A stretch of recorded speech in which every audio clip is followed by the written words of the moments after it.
வணக்கம். ஆக்சுவலாக ஒருத்தங்க கேட்டிருந்தாங்க, இதெல்லாம் வந்து பேசுகிறது எழுதுறது எல்லாமே பெர்மிஷன் வாங்கிட்டு நீங்கள் வந்து சொல்கிறீங்களா அப்படின்னு சொல்லிட்டு. ஆக்சுவலாக இந்த சேனல் ஆரம்பிக்க முன்னாடி ஃபஸ்ட்டு பேர் இது என்னன்னு கேட்டிங்கன்னா, வார்த்தாளி மகிமை அப்படின்னு சொல்லிட்டு வச்சுருப்பேன். ஏன் அப்படின்னா, இப்போ ரீசெண்டாக செருப்பில் பிறந்த நெருப்பு கதைன்னு போட்டிருப்பேன்ல, அன்றைக்கி தான் ஆரம்பிச்சது. சரிங்களா? ஸோ இதை நான் வந்து பண்ணேன். ஏன் அப்படின்னா, எழுத்து அப்படிங்கிறத வந்து நான் வந்து புனிதமாக கருதி இருந்தேன் ஃபஸ்ட்டு. சரிங்களா? அதுதான் வந்து என்னை மோஸ்ட்லி வந்து வளர்த்துச்சு அப்படின்னே சொல்லலாம். இவங்க என்ன பண்ணாங்க அப்படின்னா, அதாவது ரெண்டு இது பண்ணலாம். அதாவது ஆக்கவும் செய்யலாம், உன்னை வந்து அழிக்கவும் செய்யலாம். ஸோ இந்த நாக்கும் அப்படி தான் உங்களுக்கு. ஸோ 2 பவர்ஃபுல்லான டூல்ஸ் என்ன அப்படின்னு சொன்னால், வார்த்தையால் பேசுகிறது, இன்னொன்று எழுத்தால் எழுதுறது. இந்த 2 பவர்ஃபுல் டூல்ஸை வந்து நல்லதுக்கும் பயன்படுத்தலாம், கெட்டதுக்கும் பயன்படுத்தலாம். நல்லதுக்கு பயன்படுத்தும் போது நான் வந்து வளர்ந்தேன். இதே இது அவங்க வந்து கெட்டதுக்கு பயன்படுத்தி அந்த ஆயுதத்தை வந்து அதே ஆயுதத்தை வைத்து எது எனக்கு வளர்ந்ததோ, எது நான் என்னை வளர்க்கப்பட்டது அப்படின்னு நினச்சி நான் வந்து ரொம்ப ரொம்ப ஒரு புனிதமாக நினச்சிக்கிட்டு இருந்த ஒரு எழுத்தை வைத்து என்னை அழிக்க பார்த்தாருங்க. அப்போம்தான் நான் வந்து வீறு கொண்டு எழுகும் போது தான் இந்த சேனல் ஆரம்பித்தேன். நான் அது ஸ்டார்டிங்கே எங்கள் குருஜிட்ட எல்லாத்தையும் நான் போட்டு தான் வந்து ஆரம்பித்தேன். அது ரொம்ப நாள் வந்து இந்த அம்மாவோட இதுனே இருந்தது. அதுக்கப்புறம் தான் திருப்பி ஒரு யூடியூப் சேனல் வந்து ஆரம்பிக்க வேண்டாம் அப்படின்னு சொல்லிட்டு நான் வந்து இதிலே வந்து 2ஐயும் கண்டினியூ பண்ணலாம். ஏன்னா ரெட்டைச்சுடர் பயணம் அப்படின்னு சொன்னோன்னே ஏதோ நம்ம ஒரு பெரிய நம்மளுக்கு ஒரு தனி கிடையாது, நம்ம தனி கேட்டகரி அப்படின்லாம் கிடையாது. நம்ம வந்து அவங்க பிறரோட ரொம்ப ரொம்ப புனிதமான ஒரு பயணத்தில், அதாவது ஆன்மீகவாதி அப்படின்னு சொல்லிக்கிட்டு இருக்கிறவங்க கூட இந்த அளவுக்கு புனிதமாக வந்து இந்த பயணத்துக்குள்ள அவங்களுக்கு வந்து போக தெரியாதுன்னு தான் சொல்லலாம். பட் அதை விட புனிதமானவங்க நம்ம. அதனால தான் இது 2ஐயுமே கலந்து ஒரே சேனலில் வச்சு அதுக்கப்புறம் பேர் தான் திருப்பி நான் வந்து மாற்றினேன். என்னோடய இமெயில் ஐடி கூட வார்த்தாளி மகிமைன்னு தான் இருக்கும். சரிங்களா? இதோட யூடியூபோடது. ஸோ அப்படி ஆரம்பித்தது தான் வந்து அதாவது அந்த செருப்பில் பிறந்த நெருப்பு கதை இருக்குல்ல, அப்போ ஆரம்பித்தது தான் இந்த யூடியூப் சேனல். ஸோ அவங்க எதை வச்சு என்னை அழிக்கணும் அப்படின்னு பார்த்தாங்களோ, நாக்கை வச்சு அழிக்கணும் அப்படின்னு பார்த்ததுங்க. அதுக்கப்புறம் பெண்ணை வச்சு அழிக்கலான்னு பார்த்தாங்க. நான் என்ன பண்ணினேன், ஒன்று எடுத்தால் பிரச்சனைன்னு சொல்லிட்டு 2ஐயுமே கையில் எடுத்துட்டேன். ஸோ எனக்கு 2 ஆயுதம் கிடச்சிருச்சு. நான் எழுதவும் செய்வேன், பேசவும் செய்வேன்.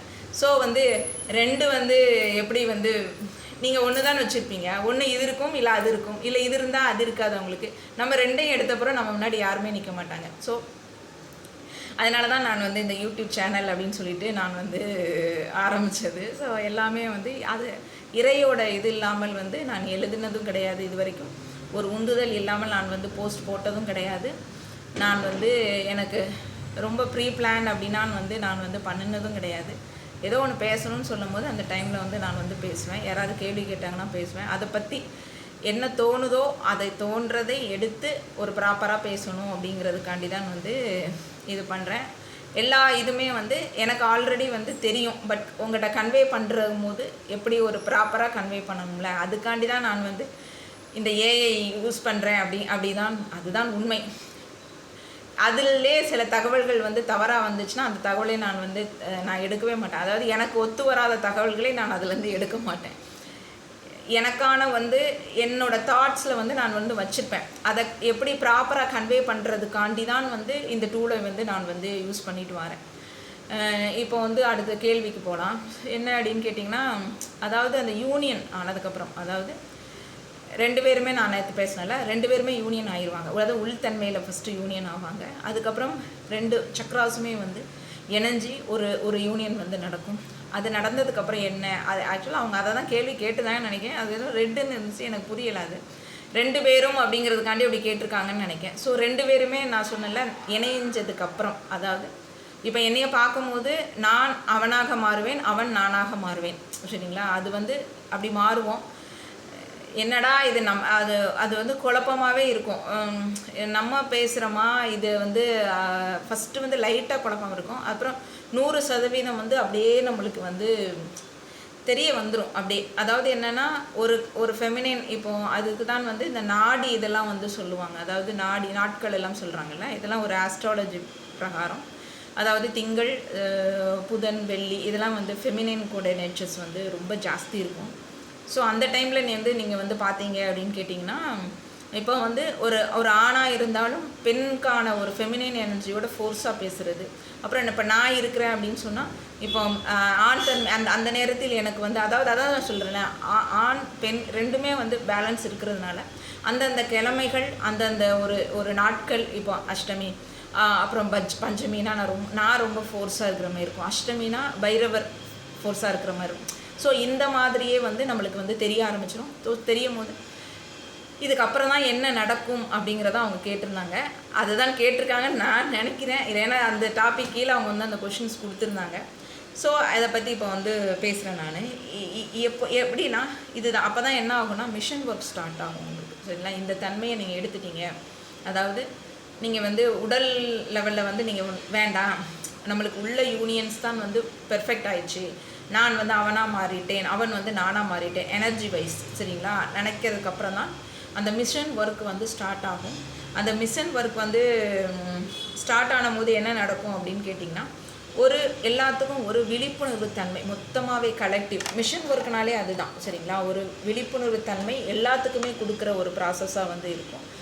ஸோ என்ன பண்ணுவோம் அப்படின்னா, இப்போ எனர்ஜி மூலமாக தான் இப்போ டிரான்ஸ்மிஷன்ஸ் வந்து நடக்கும். அதாவது இவங்கெல்லாம் உடலெல்லாம் வந்து கடந்திருப்பாங்க. ஸோ எனர்ஜி மூலமாக இவங்களுக்கு வந்து டிரான்ஸ்மிஷன் ஆகும். இவங்க இப்போ நான் தியானம், இப்போ நான் சாண்டிங்கு, இப்போ நான் ஏதாவது ஹீலிங் படிச்சிருந்தா ஹீலிங், ரேக்கி மெத்தட்ஸு, ஆர்ட்ஸு எல்லாம் இருந்தாலும் என்னால் வந்து அன்கண்டிஷ்னல் எனர்ஜியை வந்து என்னால் அனுப்ப முடியும். அதேமாதிரி என்னோடய பார்ட்னரும் அன்கண்டிஷ்னல் எனர்ஜியை வந்து எனக்கு வந்து சென்ட் பண்ண முடியும். இப்போ எனக்கான ஒரு மிஷன் ஒர்க் இருக்குது, நான் கையில் எடுத்திருக்கேன், எனக்கு வந்து இதெல்லாம் வேணும், எனக்கு வந்து நான் இந்த ஒர்க்குக்காண்டி நான் வந்து செயல் பண்ணுறேன் அப்படின்னா, எனக்கு ஹெல்ப் வேணும்னா என்னோடய பார்ட்னரோடைய அன்கண்டிஷ்னல் எனர்ஜி வந்து எனக்கு தேவைப்படும் போது அவங்க எனக்கு சென்ட் பண்ணுவாங்க. நான் வந்து அவங்களுக்கு தேவைப்படும் போது நான் வந்து அவங்க இப்போ பெரிய லெவலில் வந்து மிஷன் ஒர்க் எடுத்துருக்குறாங்கன்னா நான் வந்து சென்ட் பண்ணுவேன் அன்கண்டிஷ்னல் எனர்ஜி. சரிங்களா? ஸோ என்ன ஆகும் அப்படின்னா, இது வந்து எப்படின்னா சென்டிங் அந்த ஃப்ரீக்வன்சியை வந்து சென்ட் பண்ணுறது, அதாவது ஹீலிங் ஃப்ரீக்வன்சியை வந்து நம்ம வந்து எங்கே இருந்தாலும் நம்மளால் கடத்த முடியும். இதுதான் நம்மளுடைய பவர், 100% பவர். ஸோ இதை வந்து கடத்த முடியும் அப்படின்னு சொல்லும் போது என்னென்னா, ஃபோர்ஸ் பண்ணி கடத்தக்கூடாது. நல்லா கவனிச்சுக்கோங்க. அவங்க வேண்டாம் என்றால் நம்ம என்ன பண்ணக்கூடாது, அனுப்பக்கூடாது இந்த எனர்ஜியை. ஸோ அதில் தான் வந்து அவங்க 2 பேர்த்துக்குமே அண்டர்ஸ்டாண்டிங் இருக்கும். இப்போ நான் வந்து இவ்வளோ நாளைக்கு வந்து எனக்கு வந்து இப்படி நான் இருக்கணும் அப்படின்னு சொல்லிட்டு எனக்கு ஒரு ஒரு உந்துதல் வருது. ஃபார் எக்ஸாம்பிள்ஸ், நான் வந்து எதுவுமே சென்ட் பண்ணாமல், அதாவது எனர்ஜி நான் சென்ட் பண்ணக்கூடாது, ஹீலிங் இதுவும் நான் சென்ட் பண்ணக்கூடாது. அதாவது மொத்தத்துக்கு வந்து எல்லா லெவல் செலிபஸையும் நான் வந்து மெயின்டைன் பண்ணணும். இப்போ நான் வந்து 48 days நான் வந்து மெயின்டைன் பண்ணுறேன், இல்லை 21 days நான் மெயின்டைன் பண்ணுறேன் அப்படின்னு சொல்லிட்டு நான் தீர்மானிச்சிட்டேன்னா அவங்க என்னை கட்டாயப்படுத்தி இந்த எனர்ஜியை வாங்க முடியாது. அதுமாதிரி அவங்க அதை தீர்மானம் எடுத்துருக்குறாங்க அப்படின்னா அவங்ககிட்டையும் வந்து ஃபோர்ஸ் பண்ணி வாங்கினா இது வந்து செட் ஆகாது. சரிங்களா? அது ஒரு பாயிண்ட்டு. அடுத்தது என்ன அப்படின்னு கேட்டிங்கன்னா, அவங்க வைப்ரேஷனே அவங்கள வந்து ஹீல் பண்ணுறதுக்கு கொடுக்கும். இப்போ அலோவ் பண்ணிட்டாங்க, 2 பேருமே வந்து சென்ட் பண்ணலாம், அவங்க அதுக்கு வந்து ஒத்திசிட்டாங்க, ஓகே நான் எனக்கு ஒன்றும் இல்லை, நீ சென்ட் பண்ணலாம் அப்படின்னு சொன்னால் நான் அவங்களுக்கு வந்து எது மூலமாவது நான் வந்து சென்ட் பண்ணிடுவேன். சரிங்களா? இப்போ என்ன அப்படின்னு கேட்டிங்கன்னா, அவங்க எங்கே இருந்தாலும் எல்லாம் போகும். ஸோ இது வந்து ஒரு சைலண்ட் ஒரு மிஷனாக வந்து இது வந்து கண்ணுக்கே வந்து தெரியாது. சரிங்களா? இது வந்து யாருமே வந்து அவங்க தான் உணருவாங்க. வேறு சைலண்ட்டாக தான் இது வந்து எனர்ஜியை வந்து எப்படி கண்ணில் பார்ப்பீங்க, நீங்கள் பார்க்க முடியாது. சரிங்களா? அதனால் இது வந்து சைலண்ட்டாக தான் நடக்கும். ஸோ என்ன பண்ணணும் அப்படின்னா, நம்ம வந்து செல்ஃப் மெயின்டெனன்ஸ் பண்ணணும், ரொம்ப கிரவுண்டிங் பண்ணணும். அப்போ எனர்ஜியை வந்து கிளென்ஸ் பண்ணிக்கிட்டே இருக்கணும். ஈகோ வந்து இருக்கக்கூடாது. அதாவது நான் தான் குணப்படுத்துகிறேன், என்னால் தான் நான் வந்து இதெல்லாம் செய்ய முடியும், நான் தான் கொடுக்குறேன் அப்படிங்கிறதே இருக்கக்கூடாது. தெய்வீக சக்தி தான் எனக்கு வந்து ஓடுது, அதை தான் நான் வந்து கொடுக்குறேன் அப்படிங்கிறத கொடுக்கணும். ஸோ ஏதாவது ஒரு இதை வந்து முக்கியமான ஒரு விஷயம் என்னென்னா, இந்த வழி வந்து இப்போது ஒரு மிஷன் ஒர்க்குனால் அது ரொம்ப ரொம்ப டஃபஸ்ட் ஒரு இது. ஸோ அதை சொல்லும் போது என்னென்னா, ஒவ்வொரு நொடியும் தெய்வத்துக்கிட்ட இன்ட்யூஷன் சயின்ஸ் மூலமாக நீங்கள் கேட்டு தான் செயல்படுத்தணும். அதை மீறி நம்ம செய்யவே படுத்தக்கூடாது. நல்ல இதுதான் ரொம்ப ரொம்ப முக்கியமான ஒரு விஷயம். ஏன்னா இந்த மிஷன் ஒர்க் வந்து டைரெக்டாக எந்த இறை கொடுத்துருக்கோ அந்த இறைகிட்டேருந்து டைரெக்டாக நம்மளுக்கு வந்து வரும். ஸோ யார் சொல்கிறதையும் நம்ம கேட்கக்கூடாது. நம்மளுக்கு வந்து இன்ட்யூஷன்ஸ் உணர்ந்தால் மட்டும்தான் இதை நீங்கள் வந்து செயல்படுத்தணும். இதையும் ரொம்ப ரொம்ப இம்பார்ட்டண்ட்டாக வச்சுக்கோங்க. ஸோ இப்போ என் எனர்ஜி நான் எங்கே சேவை செய்கிறது அப்படின்னு சொல்லிட்டு என் ஆன்மா. ஏன் அப்படின்னா இது வந்து பியோர் என்னோடய ஆன்மாவோட இதாக தான் இருக்கும். ஏன்னா மிஷன் ஒர்க்னாலே ஆன்மாவுக்கு போயிடும். ஆன்மாவுக்கு போகும்போது என் மனம் என் ஆன்மா என்ன சொல்கிறதோ அந்த ஆன்மாவுக்கு யார் வந்து கொடுப்பா அப்படின்னா என்னுடைய டைரக்ட் தெய்வம் டைரெக்டாக வந்து எனக்கு வந்து இன்ஃபர்மேஷன்ஸ் கொடுக்குறதை மட்டும்தான் நான் வந்து செய்ய முடியும். அதை மீறி நான் செய்யவும் கூடாது. சரிங்களா? ஸோ இப்போ 2 பேருமே இன்னர் யூனியன் எடுத்து சமநிலை பண்ணிடுவாங்க. கர்மா 2 பேருமே தனித்தனியாக கிளென்ஸ் பண்ணிட்டு வந்திருப்பாங்க. ஸோ மிஷன் ஒர்க்குக்காண்டி எனர்ஜி கடத்துறது, அப்புறம் ஏதாவது ஒரு ஒரு ஒரு கலெக்டிவாக வந்து அவங்க வந்து 2 பேரும் அப்லிஃப்ட் பண்ணி விடுவாங்க. இது வந்து என்ன சேவைக்காண்டி அவங்க பிறந்திருக்காங்களோ அதை வந்து அவங்க வந்து செய்வாங்க. ஸோ என்ன அப்படின்னா இப்போ அதான் நான் சொன்னேன்ல, செலிபஸி வந்து இது வந்து மெயின்டைன் பண்ணணுமா அப்படின்னா அது வந்து அவங்களோட விருப்பம் தான், ஃபோர்ஸ் கிடையாது. அவங்க ஃபோர்ஸ் பண்ண முடியாது. இப்போ நான் வந்து இப்படி தான் நான் இருப்பேன். எனக்கு இப்போ வந்து எனக்கிட்ட இருந்து டேரெக்டாக எனக்கான சோலோட இது கால் என்ன வருது, நான் வந்து 21 days நான் வந்து செலிபஸியோட இருப்பேன். Celibacy means full and full energetic. அந்த நிறைய அடுக்குகள் இருக்குது, எல்லா செலிபஸியும் வரும் இதில். ஸோ ஏன்னா உடல் தாண்டிய ஒரு பயணம் இது. சரிங்களா? உடல்லே இதில் வந்து கிடையாது. மிஷன் ஒர்க்கு போயிட்டிங்கனாலே உடல் அப்படிங்கிறதே வரவே வராது உங்களுக்கு. சரிங்களா? ஸோ ஏற்கனவே வராது நம்ம இதில் மோஸ்ட்லி. இது சுத்தமாக வந்து வராது. ஸோ அந்த லெவலில் தாண்டி நம்ம போகும்போது இந்த எனர்ஜியை வந்து சென்ட் பண்ணுறது வந்து நம்மளுடைய ஓன் விஷாக மட்டும்தான் வந்து இது வந்து இருக்கும். அடுத்தது என்ன அப்படின்னா இப்போ செக்ஷுவல் எனர்ஜியை வந்து நான் வந்து கடத்தலாமா, இப்போ கடத்தினா என்ன ஆகும் அப்படின்னு சொல்லிட்டு நம்ம வந்து கேட்டோம் அப்படின்னா இது வந்து ஒரு தெய்வீக சக்தியாக, அதையும் ஒருத்தங்க யாரோ கேட்டிருந்தாங்கன்னு நினைக்கிறேன், தெய்வீக சக்தியாக வந்து எப்படி கன்வெர்ட் பண்ணுறது, இந்த செக்ஷுவல் எனர்ஜியை வந்து தெய்வீக சக்தியாக எப்படி கன்வெர்ட் பண்ணுறது அப்படின்னு சொன்னால் இது வந்து நான் ஏற்கனவே அது ஒன்று போட்டிருப்பேன்னு நினைக்கிறேன் வீடியோ. அதாவது உங்களுக்கு லஸ்ட் இருக்கக்கூடாது, அது நிறைய போட்டிருக்கேன்னு நினைக்கிறேன். அதை பாருங்கள், இல்லை நான் அடுத்த வீடியோவில் நான் வந்து சொல்கிறேன். எனக்கு இப்போ தான் ஞாபகம் வருது. ஸோ அதுபடி வந்து நீங்கள் வந்து செயல்படணும். அப்போ யூனியனுக்கு பிறகு வந்து 2 பேருக்கும் வந்து ஒரு பாதை ஒரு ஒர்க் கொடுத்துருக்குறாங்க அப்படின்னா இவங்க வந்து எனர்ஜி ஃப்ளோ வந்து இவங்களுக்கு வந்து டேரெக்டாகவே இவங்க 2 பேர்த்துக்குமே வந்து போயிட்டுருக்கும். அதாவது ஃபுல் அண்ட் ஃபுல் வந்து இவங்க வந்து உள்ளார்ந்து நிறைய விஷயங்கள் வந்து இவங்க செய்ய ஆரம்பிச்சிருவாங்க. அப்போ இது வந்து உடல் மட்டத்தை தாண்டி அதுக்குள்ளே உள்ளதுக்கு ஒன்னஸ் பிளிஸ் அப்படிங்கிற மூமெண்ட்டை வந்து 2 பேருமே வந்து அனுபவிப்பாங்க. இதுதான் வந்து சாக்ரட் யூனியன் பாத். அதாவது இப்போது செக்ஷுவல் எனர்ஜி வந்து முற்றிலும் வந்து நிராகரிக்காமல் இது வந்து டிவைன் ரிச்சுவலாக வந்து பண்ணுவாங்க. சரிங்களா? அவங்களுடைய செக்ஷுவல் எனர்ஜியை வந்து அதுதான் கன்வர்ஷன். இதை வந்து வெறுமன ஒரு செக்ஷுவல் இதாக அனுப்பாமல் இவங்க வந்து ஒரு ரிச்சுவல் மாதிரி பண்ணுவாங்க, டிவைன் ரிச்சுவல் மாதிரி பண்ணுவாங்க. இதுக்கு பேர் தான் வந்து தாந்திரிக் மைத்துனா அப்படின்னு சொல்லிட்டு பேர். ஸோ இதில் வந்து இந்த ரெட்டை சுடரை பொறுத்தவரை உடல் ரீதியாக இது பண்ண மாட்டாங்க. ஆனால் இப்போ நான் பிளாக் மேஜிக் அதெல்லாம் சொல்கிறேன்ல, அவங்க இதை வந்து வேறு மாதிரி ப்ராசஸில் அவங்க வந்து பண்ணுறாங்க. நிறைய பேர் வந்து சைலண்ட்டாக பண்ணுறாங்க. சைலண்ட் மீன்ஸ் அது தனியாகவே வச்சுருக்குறாங்க, அது ஒரு பிஸ்னஸாகவே வச்சுருக்குறாங்க. சரிங்களா? அதை பற்றி எனக்கு தெரியாது. நம்ம வந்து இந்த ரெட்டை சுடரை அதாவது என்னென்னா அதெல்லாம் இப்போ சரியில்லை அப்படிங்கிறதான் என்னோட கணிப்பாக வந்து இருக்குது. அது அவங்களோட இது பணம் தான் நிறைய அதில் நடமாடுது. ஸோ ஆனால் அந்த மாதிரி இரட்டை சுடரால் உடலே இல்லாமல் எங்கே இருந்தாலும் பண்ண முடியும். இதுதான் இவங்களோட ஸ்பெஷாலிட்டி. சரிங்களா? அவங்க வந்து உடல் மூலமாக வச்சு அவங்க பண்ணுற இதை வந்து நம்ம வந்து உடலே இல்லாமல் எங்கேயோ இருந்தனாலும் நம்மளால் அதே ப்ராசஸை பண்ண முடியும். ஏன் அப்படின்னு கேட்டால் அவங்க வந்து பணம் எதுக்காண்டி தான் அவங்க அதை வந்து ஒரு பிஸ்னஸாக பண்ணுறாங்க. நம்ம அப்படி கிடையாது, ஒரு மிஷன் ஒர்க்குக்காக நம்ம வந்து பண்ணியிருக்கோம். ஸோ நம்ம வந்து பியூர் எனர்ஜியாக இருக்கணும்னு இந்த கிஃப்ட் வந்து நம்மளுக்கு இருக்குது. சரிங்களா? இதுதான் வந்து ரெட்டை சுடருக்கான ஸ்பெஷாலிட்டி. இப்போ இவங்க வந்து இந்த நோக்கம் வந்து சரீர சம்பந்தம் இல்லை, அது சொல்லிட்டேன் நான். ஆமாம், அதுக்கான என்ன அப்படின்னா இது வந்து ஸ்பிரிச்சுவல் ஃபிசிக்கலாக ப்ராக்டிஸ் பண்ண மாட்டாங்க. இவங்க எனர்ஜி தான் வந்து அலைன் ஆகும். மைண்டில் வந்து ஈகோ இதே வந்து இருக்காது. ப்ரீத் கண்ட்ரோல்ஸ் எடுத்திருப்பாங்க. ரொம்ப லெவல் வந்து தெய்வீகத்தோட ரொம்ப அட்டாச் ஆகிருப்பாங்க. அப்புறம் நல்லா வந்து செலிப்ரேட் மெயின்டைன் பண்ணுவாங்க. அதான் லஸ்ட்டே வந்து இவங்களுக்கு இருக்காது, லைட்டு தான் இருக்கும் இவங்களுக்கு. ஸோ அந்த அந்த எனர்ஜி மெர்ஜிங் நடக்கும்போது அந்த குண்டலினி வந்து என்னமா கன்வெர்ட் ஆகும் அப்படின்னா காஸ்மிக் எனர்ஜியாக உடன் போய் வந்து அது வந்து இணைய ஆரம்பிக்கும்.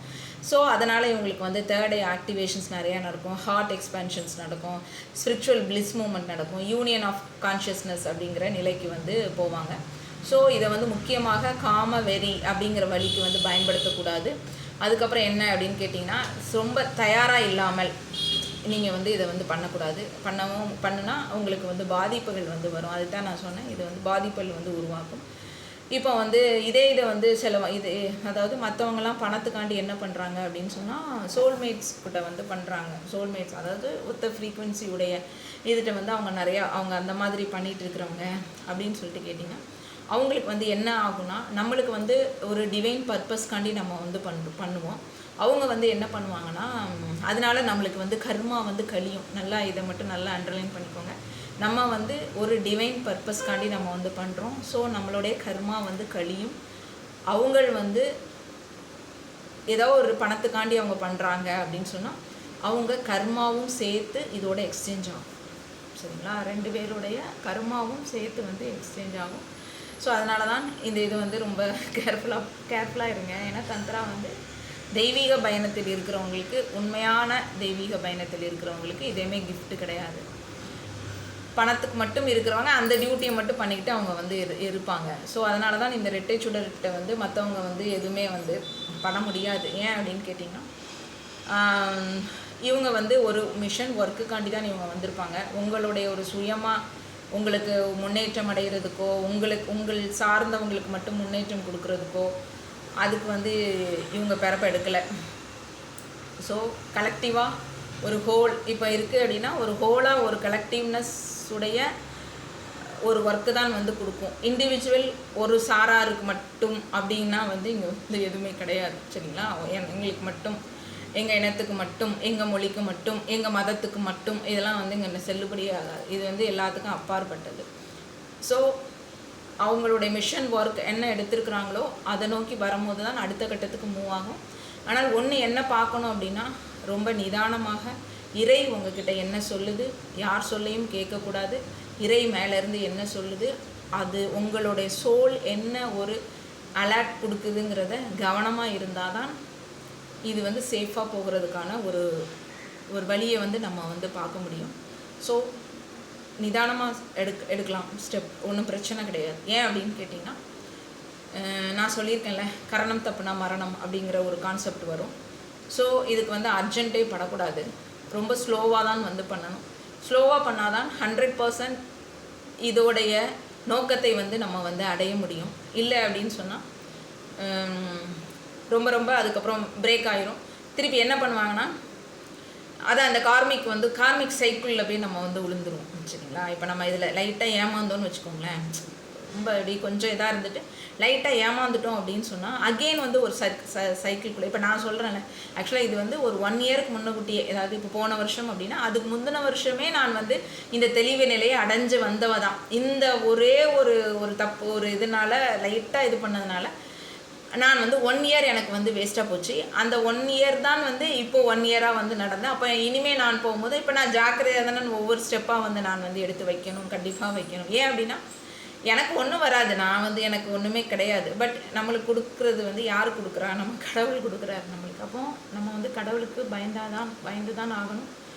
கடவுள் என்ன சொல்லுதோ அதை மட்டும்தான் என்னால் வந்து செய்ய முடியும். அதுக்கு மேலே என்னால் எதுவுமே வந்து செய்ய முடியாது. ஏன்னா நான் வந்து எதுவுமே கிடையாது அப்படிங்கிறதான் இதில் வந்து உண்மை. இது வந்து எல்லாருக்கும் வந்து புரியாது, அந்த எல்லாருக்குமே புரியணும் அவசியமும் கிடையாது. புரிகிறவங்களுக்கு வந்து புரியும். ஸோ அந்த புரிதலோடையே வந்து இந்த பயணம் வந்து போயிட்டு இருந்துச்சு அப்படின்னு சொன்னால் 100% இதோட ரிசல்ட் வந்து ரொம்ப அக்யூரேட்டாக கிடைக்கும். ஒரு சின்ன ஸ்லிப்பு 1 இயரை வந்து நம்மளுக்கு வந்து டிலே பண்ணி எடுத்துகிட்டு போகும். ஸோ அப்படி நம்ம அந்த லெவலுக்கு வந்து நம்ம வந்து வைக்கக்கூடாது. கேர்ஃபுல்லாக இருக்கிறது வந்து ஒன்றும் தப்பு கிடையாது. 1 முறைக்கு 2 முறை என்ன 10 முறை கூட நீங்கள் வந்து யோசித்து ஒரு செயலை வந்து செய்யலாம். ஆனால் அவசரப்படாமல் எதுவுமே வந்து செய்யக்கூடாது. ஸோ ஒருத்தங்க வந்து ஒரு 21 டேஸ் இல்லை வந்து ஒரு 48 டேஸ் இப்போ செலிபஸி எனக்கு மெயின்டைன் பண்ணணும்னு நான் நினச்சேன் அப்படின்னு சொன்னால், ஏன்னா என் பவரை நான் ஏற்றுறதுக்கு நான் செஞ்சு தான் ஆகணும் அப்படின்னு எனக்கு ஏதாவது ஒரு இறை கொடுத்துருந்துச்சு அப்படின்னு சொன்னால், அதை நான் ஃபாலோ பண்ணுறதுக்கு என்னோடய பார்ட்னரும் அலோவ் பண்ணுவாங்க. ஏன்னா ஏற்கனவே அவங்க வந்து நம்ம ஒன்னஸாக தான் இருப்போம். ஸோ அவங்க அலோவ் பண்ணுவாங்க, நம்மளும் வந்து அதை ஃபோர்ஸ் பண்ணக்கூடாது. இதே இது நானுமே எனக்குமே இதே ரூல் எனக்குமே உண்டு. நானும் வந்து ஃபோர்ஸ் பண்ணக்கூடாது. எல்லாமே வந்து அதுவாக தான் வரணும். நம்ம வந்து நிர்பந்திக்கிறதோ இதுதான் செய்யணும் கட்டாயப்படுத்துகிறதோ இதில் வந்து ஒர்க் அவுட்டே ஆகாது. ஸோ ஒவ்வொரு இதுவும் கொஞ்சம் நிதானமாக கவனமாக செயல்பட வேணும். ஏன் அப்படின்னா இதில் வந்து குழப்பம், நானா நீயா அப்படிங்கிறது ஒரு கான்செப்ட் வரும், டோட்டலாகவே குழப்பிடும். நம்ம செயல்படுறோமா இல்லை நம்ம தான் அங்கே செய்யணும். பெண்ணும் ஆண்மையும் வந்து ஒரே இதில் வந்து இருக்கும்போது அது அப்படியே வெளிப்படும் போது நம்மளுக்கு வந்து கொஞ்சம் ஸ்ட்ரக் ஆகும். நம்மளுக்கு அப்போ தான் கொஞ்சம் ஸ்லோவாக தான் போகணும் அப்படிங்கிறது நம்மளுக்கு இறை வந்து உணர்த்திக்கிட்டே இருக்குது அப்படின்னு சொல்லிட்டு பயணப்படுவோம். ஏன் அப்படின்னா ஒருத்தங்க இன்னொருத்தங்களாக மாறுறதோ இன்னொருத்தங்க மாறுறதோ எப்படிங்க வந்து, அதாவது நம்ம இருக்கிறது எர்த்து தானே இருக்கிறோம், இந்த புவியில் தான் வந்து நம்ம வந்து இருக்கிறோம். ஸோ இதோட சர்க்கிளில் தான் நம்ம வந்து வாழ்ந்தாகணும். திப்புன்னு வந்துட்டு வேறு ஏதோ ஒவ்வொரு நாளைக்கு வந்து மாறும் போது சடனாக ஒரு ஷாக் வருது இல்லை, வரும்போது தான் அப்போ தான் இறை வந்து என்ன சொல்ல, ஓகே அது நீ போகலாம், நிதானமாக போகலாம். ஆனால் சரிக்கிற மட்டும் கூடாது. அப்படின்னா ஒன்றும் இல்லை, டைம் எடுக்கும், அவ்வளோதான். 1 year அப்படி 1 year அப்புறம் இதுலேயே நம்ம குழப்பிடுவோம். நம்ம அது காலம் இந்த இதுக்கு நீங்கள் வந்து யாருமே அலோவ் பண்ணுறாதீங்க. இது நான் எப்போவுமே நான் சொல்கிறது தான், குண்டலினி எல்லாமே இந்த ஜேர்னி வந்து ரொம்ப ரொம்ப ஸ்லோவாக தான் போகும். ஸ்லோ அண்ட் ஸ்டெடியாக போனால் தான் நீங்கள் வந்து என்ன காரியத்துக்காண்டி நீங்கள் வந்து வர்றீங்களோ வந்திருக்கீங்களோ அந்த காரியத்தை வந்து சக்ஸஸ்ஃபுல்லாக முடிக்கலாம். தேங்க்யூ.